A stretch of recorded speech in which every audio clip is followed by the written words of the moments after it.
Jagan helicopter ఘటనకు సంబంధించి శ్రీ సత్యసాయి జిల్లా సీకేపల్లి పోలీస్ స్టేషన్లో pilot Anil Kumar, co pilot Shreyas Jain విచారణకు హాజరయ్యారు. మరింత సమాచారం మా ప్రతినిధి లక్ష్మీప్రసాద్ ప్రత్యక్ష ప్రసారం ద్వారా అందిస్తారు.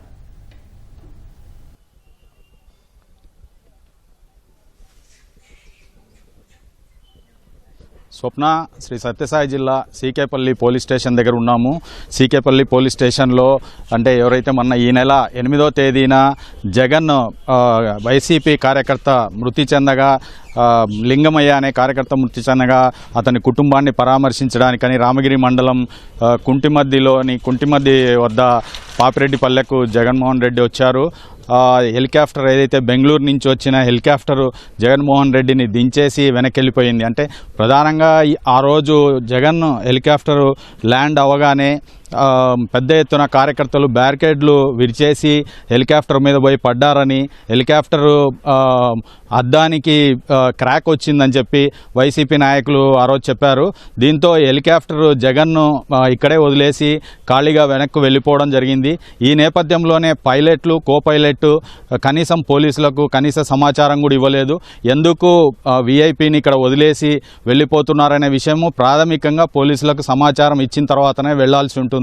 అయితే ఆ కనీస సమాచారం ఇవ్వకుండా వెళ్ళడము, తర్వాత కార్యకర్తలు మొత్తము అక్కడ పోలీసులు ఎవరైతే అక్కడ భద్రతగా ఉన్నారో హెలిప్యాడ్ వద్ద ఆ పోలీసుల మీద దాడి చేయడము, కొంతమంది పోలీసులు గాయపడ్డము, దీనికి అంతటికి కారణం ఒక కుట్ర కోణం ఉందనే దీంట్లో పోలీసులు విచారణ చేపట్టారు.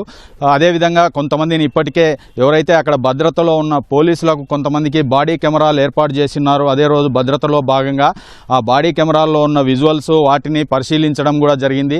అదేవిధంగా దారి పొడవునా ఏదైతే కుంటిమద్ది హెలీప్యాడ్ వరకు ఉన్న మొత్తం ఆ దారి సీకేపల్లి మండలం నుంచి మొత్తం ఆ దారి పొడవునా ఎన్ని కెమెరాలు ఉన్నాయో ఈ పోలీసులు అమర్చిన కెమెరాలు, ఆ కెమెరాల్లో ఉన్న విజువల్స్ను కూడా మొత్తం క్రోడీకరించి పరిశీలించడం జరిగింది.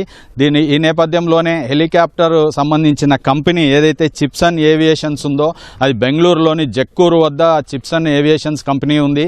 ఆ కంపెనీకి కూడా పోలీసులు ఈ నెల 11వ తేదీన వెళ్ళి నోటీసులు ఇవ్వడం జరిగింది.